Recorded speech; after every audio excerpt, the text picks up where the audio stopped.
Hello, BookTube. It's a fine morning here at Hyde Cottage. It's gray and overcast and drizzly, but and I, of course, am unshaven because I'm not going to doll myself up if I don't have to go to work for the man, or in my case, the woman, Mrs. Eddy, who's been dead for a long time, but still watches over the Christian Science Monitor with a fairly stern eye.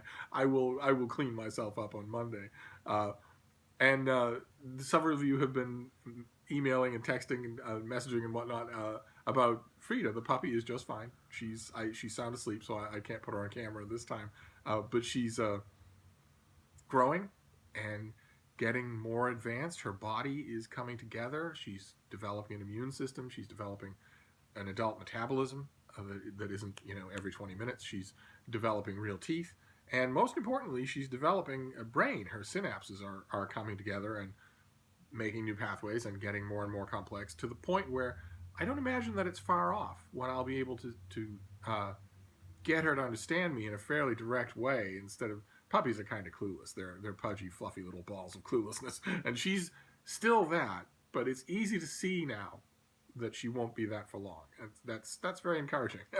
I'm perfectly willing to put up with any kind of puppy chaos, but I would much rather, and so would the puppy, that there be a few more parameters. Dogs like them, and so do I. So in a little while, she will be grown up enough so that I can tell her, don't chew on wires, don't chew on wood, uh, you know, sleep when I'm not here, essentially. And she will just get it. She will just do it. Right now, there's no sense telling her anything. But she'll be on camera. I was going to do a Brattle Bookshop blog today. I was going to take her to the Brattle today, but it's raining. So that would add extra miserable confusion to the whole thing. I want these outings, these are the ones that are going to imprint upon her, whether or not she likes going for epic outings at all. And sometimes those imprints can be hard to undo when they happen this early if they're really bad. So I want to make sure that every time we go out for any kind of long outing, she gets exhausted, yes, but that she likes it. And carrying her around in the rain is not going to be that. So, and plus, when it's raining, the Brattle sail carts are not out.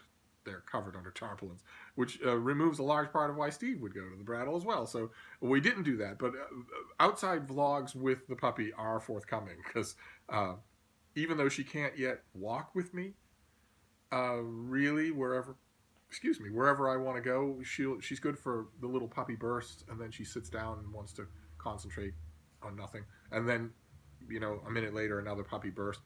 That isn't really good for covering ground. That's good for being adorable. That's good for getting passersby, every single passerby, to stop and say, "Oh my God, I've never seen anything so cute." It's certainly good for that, but it's not good for getting her, all the way over to Jamaica Pond and then all the way around the pond and then back, so that by the time we get back, we're both good and tired.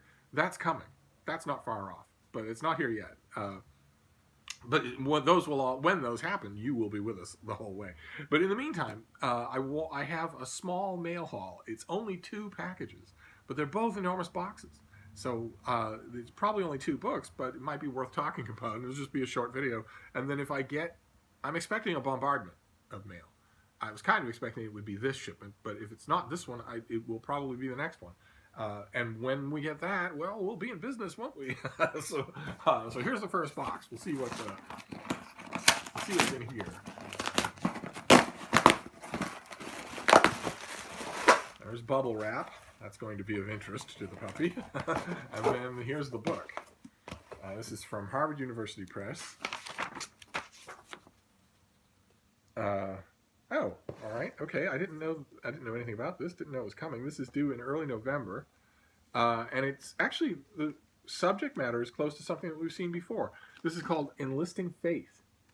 The subtitle is "How the Military Chaplaincy Shaped Religion and State in Modern America," and it's by Ronit Stahl, who is a fellow in the Department of Medical Ethics and Health Policy at the University of Pennsylvania. And we saw something like this before, right? With that book about itinerant Protestant chaplains and how they changed the world and came back and changed the mega churches of America with values they'd learned overseas. This seems very similar to that. Let's see.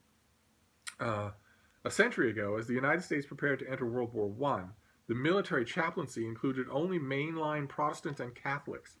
Today it counts Jews, Mormons, Muslims, Christian Scientists, Buddhists, Seventh-day Adventists, Hindus, and evangelicals among its ranks. Enlisting faith traces the uneven process through which the military struggled with, encouraged, and regulated religious pluralism over the 20th century. Wow. I did not know until this moment that there were Christian Science missionaries in the military. I didn't know that. Moving from the battlefields of Europe to the jungles of Vietnam and between the forests of civilian conservation corps camps and the meetings in government offices, Ronit Stahl reveals, all right, see, that's wrong. Ronit Stahl is not doing that moving. The subject is moving between the book. The ambit of the book is moving between those, not the author. But we get what the blurb means. Reveals how the military borrowed from the battle and battled religion. Just as the state relied on religion to sanction war and sanctify death, so too did religious groups seek recognition as American faiths.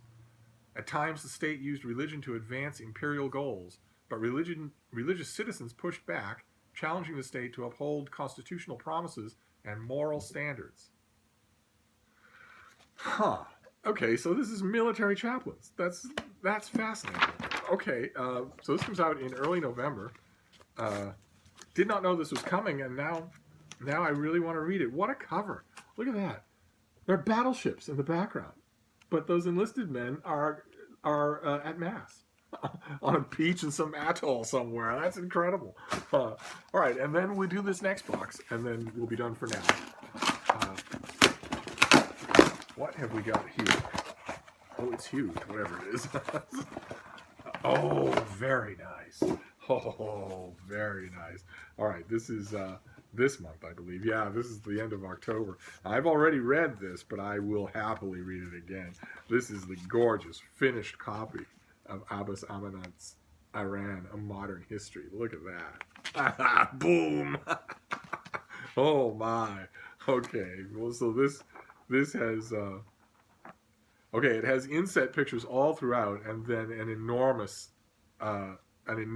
chunk of pictures in the middle, of full color pictures in the middle. Wow, how lovely. Okay, and the author is a professor of history and international studies at Yale, and the director of the Yale program of Iranian studies at the Macmillan Center for International and Area Studies. So he's an expert, and boy, oh boy. I didn't know that about him. I didn't read an author biography before I read the review copy that I got. But you could tell right away. I could tell in the first 5 pages that he was an expert. Whoever the author was an expert. But the thing that worried me with a book that's 1,000 pages long, is that what this is? Yeah, it's 1,000 pages long. The thing that worried me about a 1,000-page history of Iran is that the author would be an expert but a poor storyteller. And that's not true. That's not true. This is a wonderful, wonderful book. It's not gonna be an easy sell because I don't have a. Oh, I do have a pub sheet for it. This is probably, I'm gonna wince. This is probably murderously expensive, and it's 1,000 pages long. So I don't know. Yeah, it's $40, and it's 1,000 pages long, and it's about Iran. So I don't know what kind of a life this is going to have in bookstores. Libraries probably do very well, but I cannot recommend it strongly enough. So when the time comes, I'll talk more about it. So that is it. We get 2 big boxes. I don't know why the first one was in a box, not an envelope, because it's not particularly big. But this one I understand completely. So there's Iran, A Modern History, and Enlisting Faith. So 2 Steve books, just oddly, ostentatiously packaged.